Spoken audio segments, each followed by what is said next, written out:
Ang pulong sa Dios buhi ug nagalihok nga gamhanan, labi pang mahait kaysa espada nga duhay sulab, ug mudulot ngadto sa kitagbuan sa kalagong espiritu, sa mga lutahan ug sa mga kauyukan, ug mutungkad sa mga hunahuna ug katuyuan sa kasing-kasing. Ang tibuok nga kasulatan gipaginhawa sa Dios ug may kapuslanan alang sa pagpanudlo, alang sa pagpamadlong, alang sa pagpanulid, ug alang sa pagmatuto sa pagkamatarong aron ang tao sa Dios mamahingpit, masinangkapan alang sa tanang maayong buluhaton. Paningkamuti pagayo ang imong kaugalingon sa pagpakita sa atubangan sa Dios, ingon nga iyang nahimutan usa ka magtatrabaho nga dili kinahanglan magakaulaw, nga sa hustong paagi magapanudlo sa pulong sa kamatuoran. Diya sa mga Salmo, Kapitulo 1, bulahan ang dili mamati sa tambag sa mga dautan, umusunod sa gibuhat sa mga makasasala, o makigabin kanila nga walang muila sa Dios. Mo iyang kalipay ang pagtuman sa balaod sa Ginoo, ug nagtuon siya nini adlaw o gabi. Sama siya sa kahoy nga nagtubo daplin sa usa ka sapa, ug mamunga sa tingbunga, ug ang dahon ni dili malaya. Sa tanan niyang buhaton siya magmalampuson. Diyas mga Salmo Kapitulo 3, versikulo 1. O Ginoo, daghan ang nakig-away kanako, daghan ang nakigbatok kanako. May tungod kanako, miingon sila dili siya tabangan sa Dios. Versikulo 3. Apan ikaw, O Ginoo, ang taming ko kanunay sa mga katalagman. Gihatagan mo ako og kadaugan, ug gipahiuli mo kanako ang kadasig. Nagpakitabang ako, O Ginoo, ug gikan sa bungtod nimong balaan, gitubag mo ako. Salmo 4, versikulo 1. Tubaga ako, O Dios, nga manlaban ko, inigsangpit ko kanimo. Sa akong kalisdanan mitabang ka kanako, kaluy ako karon, ug dungga intaw ng akong pagampo. Sa dili pa kita magapadayon, sa pagtuon sa pulong sa Dios, hamas na andan, gikinahanglan na to ang paggamit sa prinsipyo sa 1 Juan 1:9 nga gitawag nato sa in English og rebound technique, aron kita mahibalik sa atong pakigambitay sa Dios, ug nga dumalahon kita sa balang Espiritu Santo. Panalang kanimo dili pa magtotoo, ang imong buhaton dili ang pagsugid sa imong mga sala, kundi ang imong pagtuo kang Ginoong Hesukristo ingon nga imong manluluwas. Busa sa hilo magandam ta sa atong kaugalingon.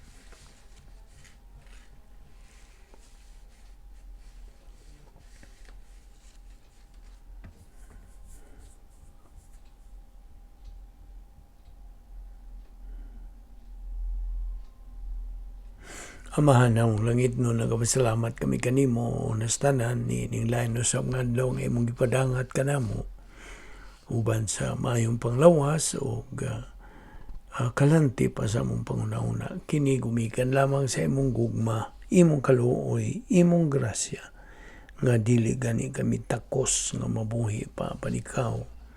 Nagpadayon pamangyud paglihok ang imong plano sa amo. Tagsa-tagsa ka kinabuhi. Uban ni kami karon, nining among pagpadayon sa pagtuon sa among pulong nining adlaw, at tagi kami kanya ng pagtutok, pagpunting sa among pagtagad, paghuna-huna sa among pagatunan nining adlaw. Pinagi sa pagtudlo kanamo sa balang Espiritu Santo.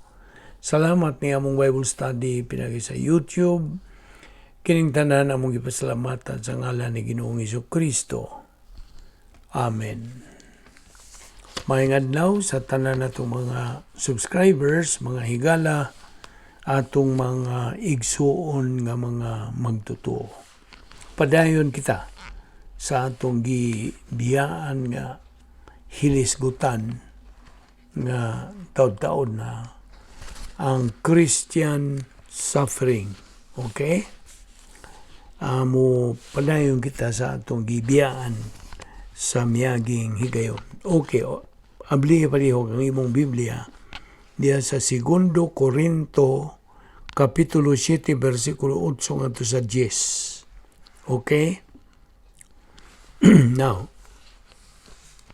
sa di pa kita mubalik dito sa versikulo 9, doon na tayo 15 reasons so far why nga nung muantos magyud ang magtutuo sa category 1.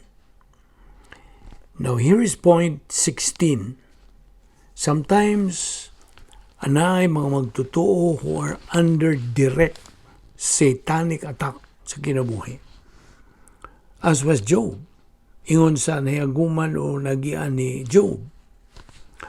Ang Job chapter 1 verses 6 through 22, Job chapter 2 verses 1 through 8, o ang giantos ni Job was on account of his divine viewpoint lifestyle. Ug ang tumong sa yawa, maong pagpahigawas kang Job sa iyang pakikambitay sa Dios to cause Job to get out of fellowship. Ang yawa, misulti sa Dios pag-ingon, imo magyatagan labihan sa kadaghang mga panalangin sa grasya kini si Job, ang tanang mga spiritual o temporal nga mga panalangin, all those phenomenal grace blessings ngadto ni Job. Of course, naibaw tag nganong gibubuan sa dagkong mga grasyang panalangin si Job, gibubuan sa Dios. Tungod sa hinungdan, suma sa gipadayag niya sa Job chapter 1, nga kini si Job, dinha na niya ng mabulokon og daghang divine viewpoint lifestyle. Niya ng normal nga divine viewpoint lifestyle. He loved the Word of God. Iyagyong gihigugma ang pulong sa Dios. Di na siya dakong gugma ngadto sa Dios. Naga-function kini siya sa gitawag natong faith rest life. Dinha na siya experiential righteousness. All describes it as he had chewed evil. Meaning, iya kining gipusgay, iya kining giusap, iya gitutho. He chewed evil. He could not stand it. Di siya kagwanta mo, tanaw niini. He had a hatred for evil. That is divine viewpoint lifestyle. Ug mainungdan that God imputed mga dagkong spiritual o temporal grace blessings ngadto kang Job. Ug ang yawa, gyud mo nga ini. Nasuko siya nini. Tungod kay si Job, di lamang siya ang target sa mga grace blessings sa Dios. But Job was having phenomenal divine viewpoint historical impact in his own day. Dili kay kasundugan lamang ang iyang kinabuhi with regard to doctrine, kundili he led many daghang gatusan o libuan ka mga magtotoo o mga di magtotoo that led them to faith in Christ. So, he is cutting a wide path through life in divine viewpoint historical impact. O ang yawa, gusto undangon, babagan niya kini, kung mahimo, babagan niya ang magtotoo nga na nag-iya na sa maong baruganas kinabuhi sa phase 2. So, ang yawa nakigharong sa Dios bahin ni Job sa pag-ingon nga tungod kay imo manggihatagas daghan dagkong mga panalangin kini si Job, mao nga magtinud-anon magkugihon o may gumaon kini siya nimo. Busa, ang Diyos nagkadayon og, alright, bueno, go ahead, attack him. Habi nimo, kini si Satanas, dinhay ingnon ta theory. Diha siya theory. You take away his blessings and he will turn on you. Tangtanga ang iyang mga panalangin o biyag yun na siya nimo.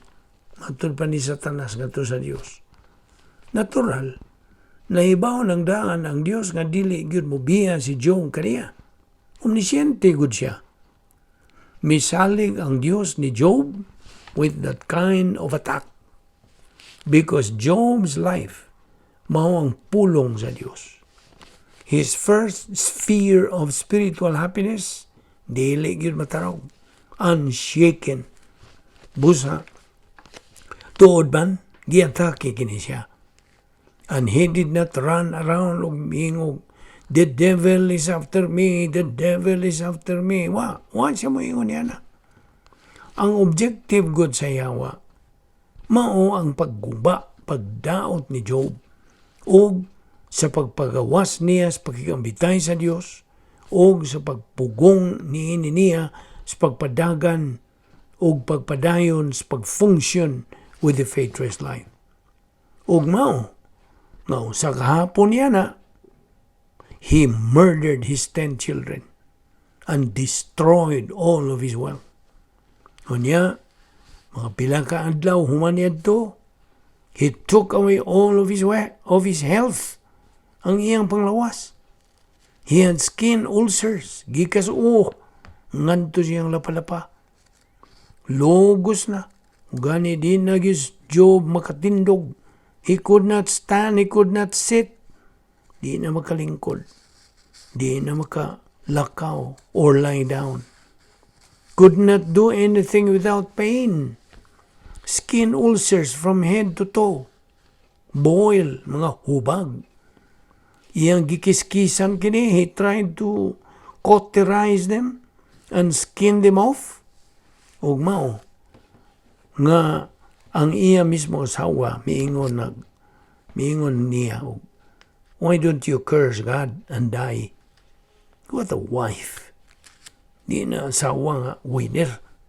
Pildiro ng asawa ha. Now, niining tungura, Job is in great pain. The devil is trying to break him, and it did not work.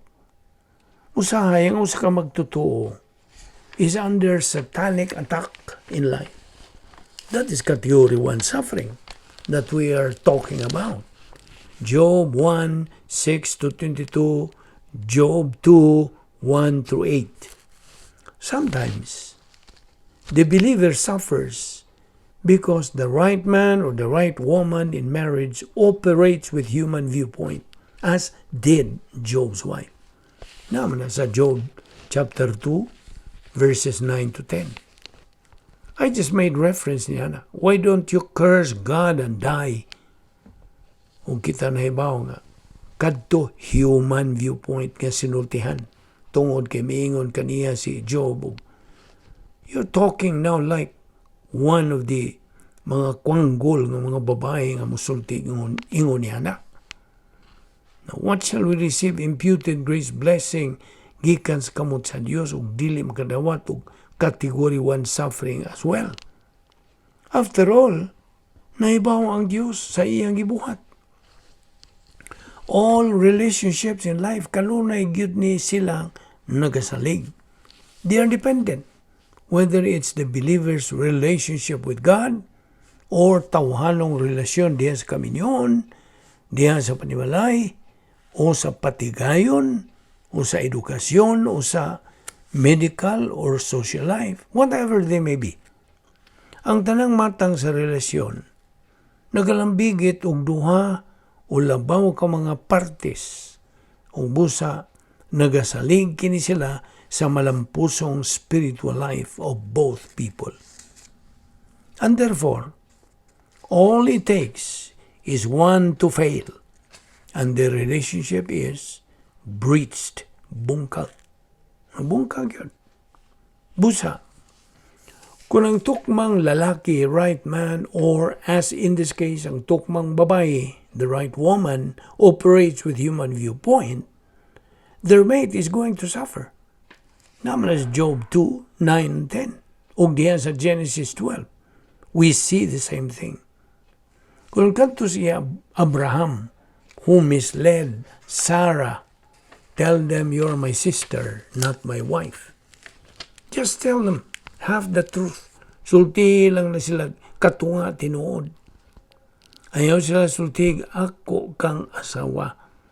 Kay kung imo ka ng buhaton, patyon yung kunila. Now, on the other hand, diya sa Genesis Kapitulo 3, it's the right woman who gets the ball rolling in the wrong direction. She was deceived. Nalingla ang babae. Ug mikaon siya bungas kahoy sa pag-ila sa maayo ug dawtan. Iyang gipaambit ang tunga sa bunga ngadto ni Adan and influenced himself. Ila untang ginahunag maayo kung mukaon bagito sila niadtong bunga o dili. Apan, they both made a bad decision. So, it can work either way. And as a matter of fact, one of the great marriage passages sa Efeso 5 o 1 Pedro 3, it shows. Nagpakita diya that each, both the right man and the right woman, have a divine viewpoint responsibility. Katungdanan nga divine viewpoint ngadto sa Dios. Aron sa ingon niya na, makahimo sila pag-function sa faith-rest life. So, usahay, ang mga magtotoo in marriage, they suffer tungod kay ang right man or right woman operates with human viewpoint.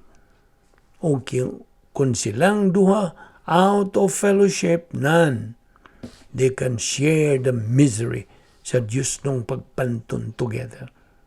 Atong isgutan ugma ang punto numero 18. Kaya taas-taas pa kining atong pag-isgutan din So, din nilang una kita kutob.